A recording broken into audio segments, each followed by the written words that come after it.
Hello students, it's Miss Amy, your librarian, and today as part of our Spirit Week for Holy Week, I'm going to demonstrate to you how to wash the feet of someone who is above you in rank in your household. This is my husband, this is Matt, and Matt is the leader of our household, and so I'm going to wash his feet as an act of service just as Jesus did. And let me tell you why. There's a couple of reasons. One, when Jesus was alive, they didn't have socks and shoes and cars to hop into to drive to places, and instead they had sandals and dusty roads. So whenever they would arrive at someone's house to eat a meal, they would have dirty feet just by walking over there. And so it was very customary to have a servant wash the feet of guests as they entered a home before they sat down on the floor to eat a meal. Well, Jesus did not have any servants. Instead, he was the teacher. He taught people and he had disciples. Now, you would think that the disciples would have been washing Jesus's feet, but that's not the case. They didn't do that. Jesus, as an act of service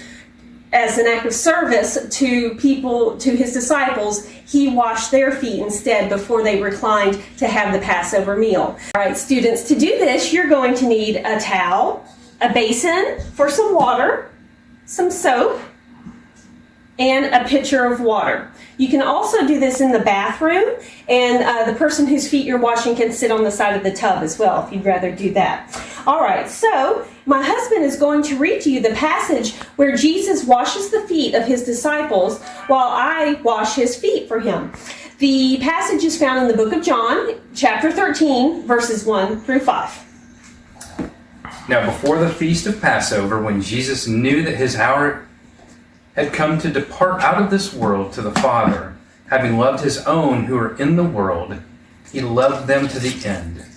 During supper, when the devil had already put it in the heart of Judas Iscariot, Simon's son, to betray him, Jesus, knowing that the Father had given all things into his hands, and that he had come to the God and was going back to God, rose from supper. He laid aside his outer garments and taking a towel, tied it around his waist. Then he poured water into a basin and began to wash the disciples' feet and to wipe them with the towel that was wrapped around him.